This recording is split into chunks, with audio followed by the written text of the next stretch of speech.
जय Hind everyone. SSB crack exam channel पर आपका बहुत बहुत स्वागत है। तो जैसे कि हम सब जानते हैं, अभी इस टाइम की जो सबसे बड़ी खबर चल रही है वो चल रही है हमारे G20 समिट को लेकर, जो कि हमारा 9 और 10 सितंबर को न्यू दिल्ली में होने वाला है। बट उसी बीच में अब एक और खबर आ रही है कि जो हमारे जाई जिनपिंग, जो कि हमारे चाइना के प्रेसिडेंट हैं, वो इस पर्टिकुलर समिट में नहीं आने वाले हैं। तो अब इसके पीछे के क्या रीजंस हैं? क्योंकि हम जानते हैं हमेशा से इंडिया और चाइना के जो संबंध है, रिलेशंस हैं, वो ऊपर नीचे रहे हैं। तो चलिए आज के इस पूरे वीडियो लेक्चर में हम जानेंगे कि क्या वजहें हैं कि जिस वजह से हमारे चाइना के प्रेसिडेंट इस पर्टिकुलर समिट को मिस कर रहे हैं। हालांकि कोई क्लियर स्टेटमेंट नहीं आई है, बट हाँ बहुत सारे अंदाजे लगाए जा रहे हैं। तो आज के पूरे लेक्चर में हम वही डिस्कस करेंगे। तो ये न्यूज में इसलिए चल रहा था बिकॉज हम सब जानते हैं हर जगह तैयारी है हमारे G20 समिट की, जो कि नई दिल्ली में 9 सितंबर को होने वाला है, जिसके लिए एक फेमस वेन्यू स्पेशली बनाया गया जिसका नाम रखा है भारत मंडपम, जो कि टोटली AI बेस भी है। उस पर्टिकुलर में हमारे होने वाली है G20 समिट नई दिल्ली में। लेकिन इस बीच हमारे जो चाइना के प्रेसिडेंट है वो इसका भाग नहीं बनेंगे। और जो चाइना की तरफ से पर्टिकुलर इस पर्टिकुलर समिट में हेड करेंगे, उनका नाम है दैट इज ली जियांग। आएंगे, बट खुद प्रेसिडेंट तो नहीं आ रहे हैं, लेकिन मीटिंग को जो हेड करने के लिए या मीटिंग का जो पार्ट बनने आ रहे हैं चाइना की तरफ से वो है ली जियांग।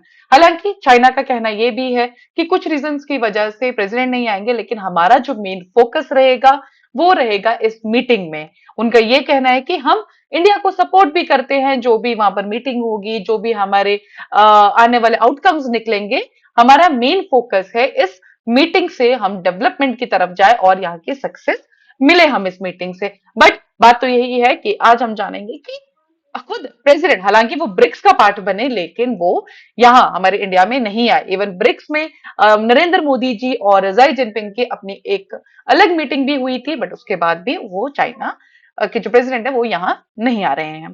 सो पॉसिबल रीजंस हम देखते हैं, अभी हम स्क्रीन पे आपको दिख रहा होगा। वो हो सकता है border dispute, standard map release, partnership with USA.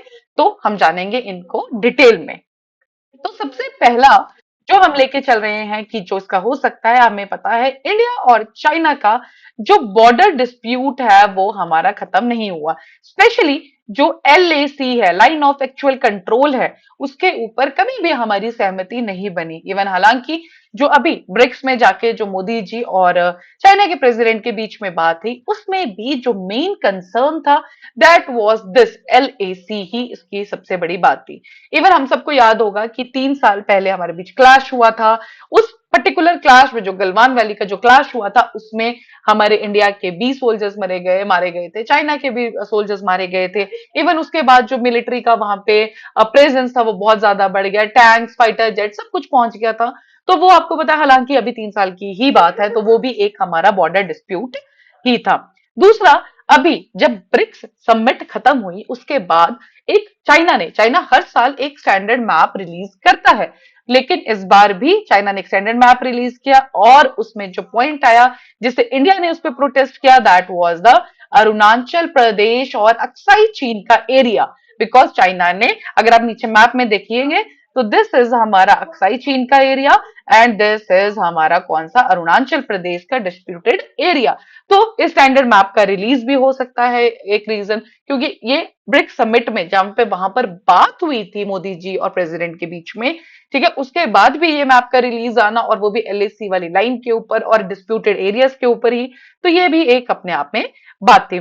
तो वही जो हम डिस्कस कर रहे थे, अभी आप स्लाइड में देखेंगे एक और जो आपको पिक्चर दिख रही है, तो आप देखेंगे कि जो डिस्प्यूटेड एरिया है हमारे, तो basically see this is the full, ये कश्मीर वाला एरिया हो गया, अक्साई चीन वाला area, and here this is the हमारा अरुणाचल प्रदेश वाला एरिया। तो हमारी ब्रिक्स समिट में जो जोहान्सबर्ग में हुई थी, वहां पर भी दोनों जो हमारी पर्सनालिटीज है, जो हमारे मोदी जी और प्रेसिडेंट जी जिनपिंग के बीच में मीटिंग हुई थी, उसमें भी डिस्कस हुआ, लेकिन उसके बाद भी हमें ये मैप देखने को मिला।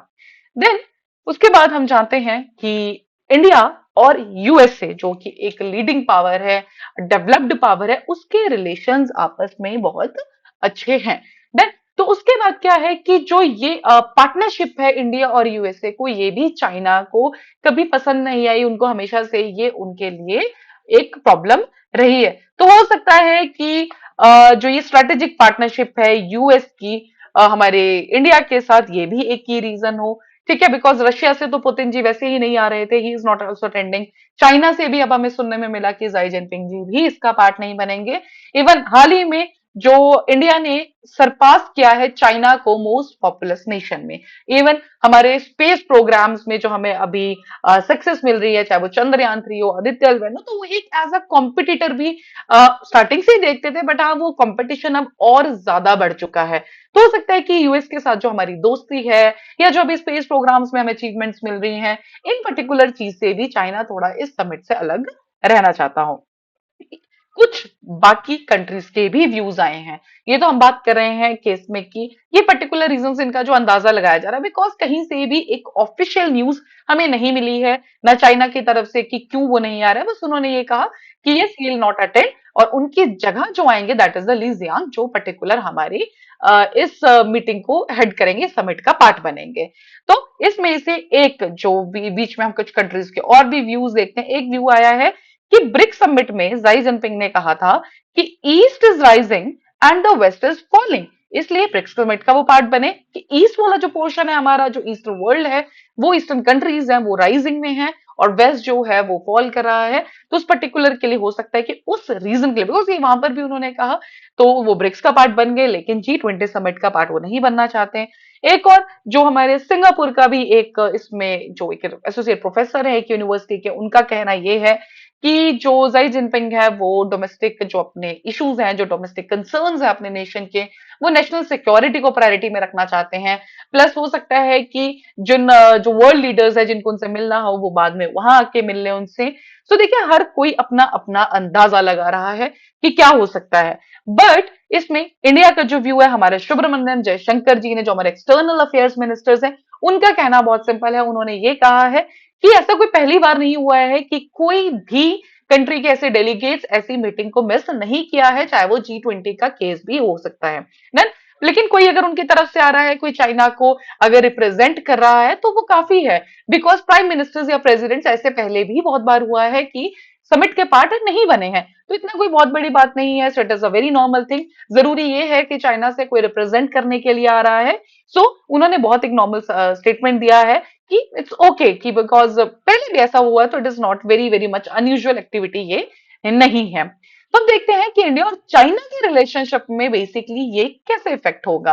तो देखिए G20 समिट जो है ये बेसिकली ऐसी कंट्रीज का समूह है जिनका जो जीडीपी है वो ऑलरेडी, या अगर सिर्फ हम अपनी G20 कंट्रीज को देखें, तो उनका जो जीडीपी का रिप्रेजेंट है वो 85% को ग्लोबल जीडीपी पे शेयर देता है। ठीक है, 75% ग्लोबल ट्रेड, और इस टाइम पे जहां पर हर जगह ट्रेड रिलेशंस, इकोनॉमिक रिलेशंस पे काम किया जाएगा, तो ऐसी पर्टिकुलर समिट को मिस करना एक अपने आप में ही क्वेश्चन मार्क था।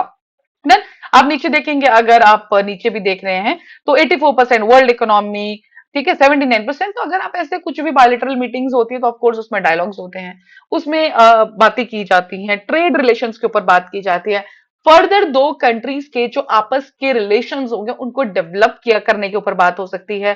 तो ये सब रीजंस है, लेकिन उस बीच में वो नहीं है। और 85% जीडीपी, क्योंकि देखिए जब भी ऐसा कोई भी हमारा समिट होता है, तो मेन जो की फोकस पॉइंट होता है that is trade, that is economy. Because हमने हिस्ट्री में भी सुना होगा कि economy is equal to empire, अगर इकोनॉमी है तो एम्पायर है। ठीक है, सो बट ये ठीक है, वो उसको मिस कर रहे हैं, so we can't say anything. Plus वही डायलॉग एक्सचेंजेस जो एग्रीमेंट, उसके बॉर्डर इश्यूज, हो सकता था कि पर्टिकुलरली अगर चाइना का इसमें पार्ट बनते, तो जो हमारे बॉर्डर इश्यूज हैं या जो ग्लोबल इकोनॉमिक कोलैबोरेशन हैं उनके ऊपर बात हो जाती। इवन जब बाकी वर्ल्ड लीडर्स भी बैठे उनके साथ ही एक आत्म जो आपस में एक हम कोई भी इसका सॉल्यूशन निकाल सकते थे।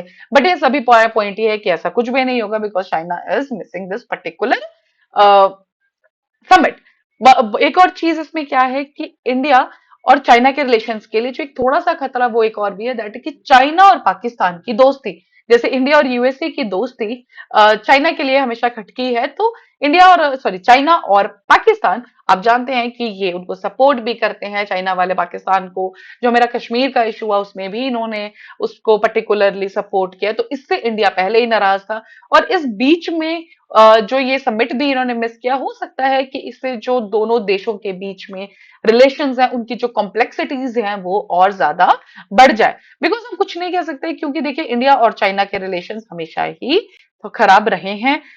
अभी कुछ टाइम से, जब से चाइना और पाकिस्तान की दोस्ती हमने देखी है, तब से चीजें थोड़ी और ज्यादा डिटेरियोरेट होती हैं। इवन एलएसी, जैसे हमने देखा कि हमेशा हमारे जो प्राइम मिनिस्टर हैं उनके लिए भी जो एलएसी या बॉर्डर डिस्प्यूट के ऊपर जो बात है वो हमेशा से ही एक डिस्कशन का मुद्दा रहा है। और इंडिया और चाइना का तो बॉर्डर डिस्प्यूट हमारे साथ नहीं, चाइना के बॉर्डर डिस्प्यूट जिन कंट्रीज के साथ भी हैं वो एक कंटिन्यूइंग प्रोसेस में रहते ही रहते हैं।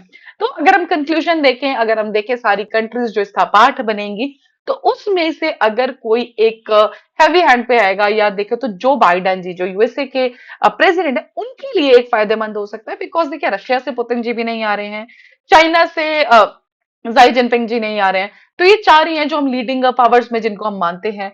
तो रशिया मिसिंग है, चाइना मिसिंग है, तो बचा कौन? यूएस और इंडिया। तो हो सकता है तो ये जो पर्टिकुलर ये एक स्ट्रॉन्गर मेजर्स हो सकते हैं। इवन हो सकता है इसके अंदर जो इवन यूएस और चाइना के बीच में भी इश्यूज हैं, तो इस पर्टिकुलर के लिए जो हमारा क्लीन एनर्जी ट्रांजिशन है उसके ऊपर स्टेप लिए जाए, कुछ और मेजर्स और डील्स जो इंडिया और यूएस की दोस्ती को और गहरा कर दे, तो हमें ये सब देखने के लिए मिल सकती हैं। अब ये तो हमें पता लगेगा जब हमारा G20 समिट खत्म होगा कि क्या आउटकम्स आए, क्या मेजर्स आए, क्या डील्स हुई, क्या एग्रीमेंट्स हुए। लेकिन अभी जो हमने देखा कि जो जाई जिनपिंग है वो अटेंड नहीं कर रहे हैं, और इन पर्टिकुलर हम ये आइडिया लगा सकते हैं कि ये कुछ रीजंस हो सकते हैं जो जिनपिंग जी हमारे समिट का जो G20 समिट होने वाली है ये उसका पार्ट नहीं बन रहे हैं। अभी आप स्क्रीन पे देख रहे होंगे, आपको दिख रहा है हमारा जो एसएसबी क्रैक एग्जाम है वो तैयारी कराता है एसएसबी इंटरव्यू का, जो कि पूरा प्रॉपरली ऑनलाइन उस पर रहता है। लेकिन आपको कुछ कोर्सेज दिख रहे होंगे हमारे स्क्रीन पे जो कि सारे डिफेंस एग्जाम्स के रिलेटेड है, और बहुत ही ज्यादा अफोर्डेबल रेट्स में आपको ये कोर्सेज मिलेंगे। देन आप तैयारी कर रहे हैं, आपके कोई भी फ्रेंड फैमिली मेंबर्स अगर तैयारी कर रहे हैं तो प्लीज आप उनको बोलिए एनरोल करने के लिए। और जब भी आप किसी पर्टिकुलर कोर्स में एनरोल कर रहे हो उस टाइम पे वॉरियर 10 जो कि डिस्काउंट कोड है ये लगाना ना भूलें। जैसे ही आप इस पर्टिकुलर कोड को लगाएंगे आपको 10% डिस्काउंट मिलेगा उस पर्टिकुलर कोर्स के अंदर। So that's all for the day. मैं मिलूंगी आपसे फिर किसी और एक नए करंट अपडेट के टॉपिक के साथ। जय Hind, thank you so much. अगर आप एक डिफेंस एस्पिरेंट हैं और SSB interview, NDA, CDS, AFCAT जैसे एग्जाम्स के लिए प्रिपेयर कर रहे हैं तो आप एसएसबी क्रैक एग्जाम्स के कोर्स को चेक करना ना भूलें। आप हमारी लर्निंग एप्लीकेशन को गूगल प्ले स्टोर से भी डाउनलोड कर सकते हैं।